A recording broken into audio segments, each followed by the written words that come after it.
Hello, and welcome to Emma Tells All. My name is Emma. I'm 32 years old. I was only 5 years old when I lost my mom to cancer. People kept telling me the same thing. You're still young, Emma. Time will heal everything. But they were wrong. The hardest day of my life wasn't the day my mom died.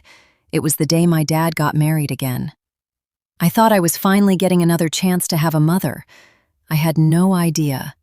That day would change my life forever.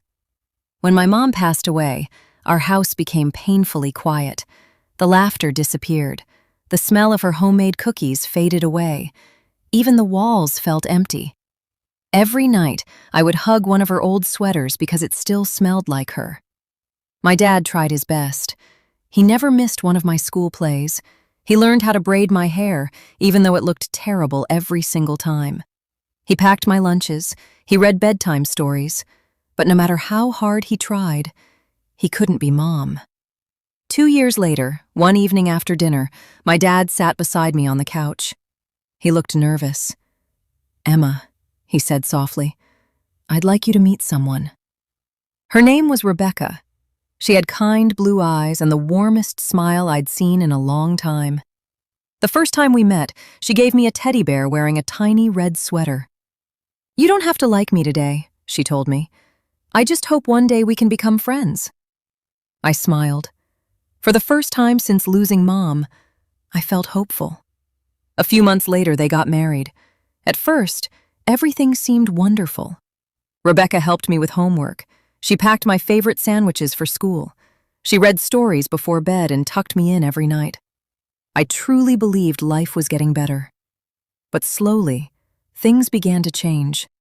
Whenever Dad was home, Rebecca treated me with kindness, but when he left for work, she became distant. Not cruel, just cold. If I forgot to make my bed, she'd quietly tell me to do it over. If I left my toys on the floor, she'd remind me that I was old enough to clean up after myself. Whenever I cried, she would simply say, "Life isn't always easy, Emma. You have to become stronger." As a little girl, those words felt heartless. I didn't understand that adults sometimes struggle to express love. I only felt rejected. Years passed. The distance between us quietly grew. On my 12th birthday, I waited all morning for Rebecca to wish me a happy birthday. She never did. I locked myself in my room and cried. Later that evening, Dad came home carrying a birthday cake. He looked confused. "Rebecca said you already celebrated with your friends." I stared at him. "I never said that." Rebecca looked just as surprised. "I thought your dad was taking you to dinner after work." Neither of them had lied. They had simply misunderstood each other. But at 12 years old, I blamed Rebecca. Another year passed. One afternoon, I came home from school excited to show my report card. Straight A's, the best grades I'd ever earned. Rebecca was talking on the phone. She smiled, pointed toward the refrigerator and mouthed, "Give me 5 minutes." I thought she didn't care. I walked upstairs and cried again. What I didn't know was that she had already ordered my favorite pizza and a cake to celebrate. That evening, when she called me downstairs, the decorations were already waiting. But by then, I had convinced myself she only did it because Dad was home. Every misunderstanding became another brick in the invisible wall between us. As the years went by, Rebecca stayed strict. She expected me to study hard. She expected me to tell the truth. She expected me to take responsibility for my mistakes. At the time, I saw her as controlling. I often whispered to myself, "She'll never love me the way my real mom did." So instead of talking to her, I stopped talking altogether.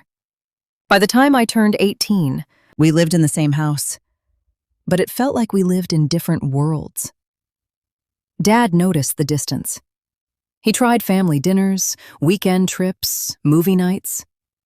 Nothing worked. Neither of us knew how to cross the wall that had been built over so many years. Then one rainy Saturday afternoon, everything changed. Dad asked me to help clean the attic. Boxes covered in dust filled every corner. As I moved an old wooden chest, a small white envelope slipped onto the floor. Written across the front, in handwriting I recognized immediately, were 6 simple words. For Emma, when she's grown up. My heart stopped. It was my mother's handwriting. I slowly picked up the envelope with trembling hands, not knowing that the letter inside was about to change everything I believed about my family. My hands were trembling as I carefully opened the envelope. Inside was a letter written by my mom only a few weeks before she passed away. Tears filled my eyes before I could even read the first sentence. My dearest Emma, if you're reading this, it means I couldn't stay with you as long as I wanted. Please don't be angry at life. And most importantly, don't be angry at your father if one day he falls in love again. I stopped reading. My vision blurred with tears. I took a deep breath and continued. Your dad has the biggest heart I've ever known. He'll pretend to be strong for you, but he'll be lonely. If another woman ever becomes part of your life, please give her a chance. No one will ever replace me, but someone may love you in a different way. Don't close your heart before giving her the opportunity. By the time I reached the last line, I was crying so hard I could barely breathe. Just then, I heard footsteps behind me. It was Rebecca. She looked at the letter in my hands, then immediately recognized the handwriting. Without saying a word, she quietly sat beside me. For several minutes, neither of us spoke. Finally, she broke the silence. Emma, I owe you an apology. I looked at her. Her eyes were filled with tears. I've made so many mistakes. When I married your father, I was terrified. I kept asking myself, what if she never accepts me? What if every time she looks at me, she only sees the woman who came after her mother? So instead of trying to become close, I convinced myself that giving you discipline was enough. I thought if I became too attached, it would only make things harder for both of us. She wiped away another tear. I never stopped caring about you.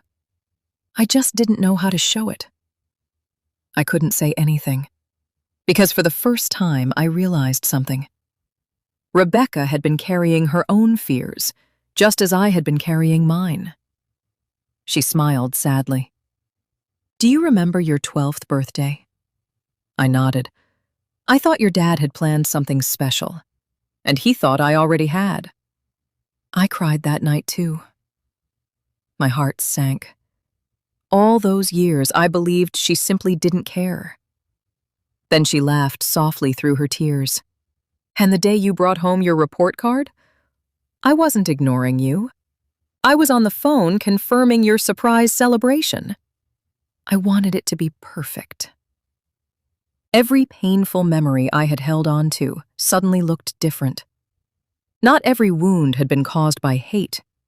Some had simply been caused by silence. I reached for her hand. For the first time in nearly 20 years, I held it. I'm sorry too, I whispered. I never gave you a chance. Rebecca pulled me into a hug. Neither of us could stop crying. Years of misunderstanding began to disappear in a single moment. That evening, Dad came home from work. The moment he saw Rebecca and me sitting together, laughing through tears, he froze. Then he smiled. It was the first genuine smile I'd seen on his face in years. He didn't ask questions. He simply wrapped both of us in the biggest hug. For the first time since my mom died, our house felt like a home again. A few months later, life brought us another surprise. After graduating from college, I had applied for dozens of jobs. Every interview ended the same way. We'll let you know. Weeks passed. Then one Tuesday morning, my phone rang. It was the hiring manager from a federal government agency. We're pleased to offer you the position. I covered my mouth.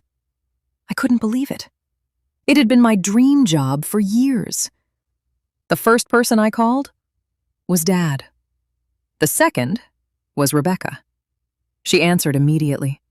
Before I could even finish my sentence, she started crying. "Oh, Emma, I knew you could do it." That evening, Dad insisted we celebrate. Rebecca baked my favorite chocolate cake. Dad grilled burgers in the backyard. Neighbors stopped by to congratulate me. There was laughter, music, photos. And for the first time, when someone took a family picture, I didn't feel like something was missing. I looked at Rebecca. She wasn't replacing my mom. She never could. She had simply become family. Today, I'm 32 years old. People often ask me what the greatest lesson of my life has been. I always give the same answer. Don't let silence tell someone else's story.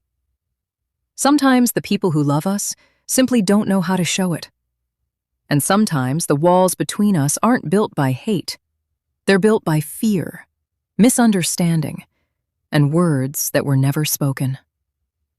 Losing my mom broke my heart, but learning to open it again changed my life forever.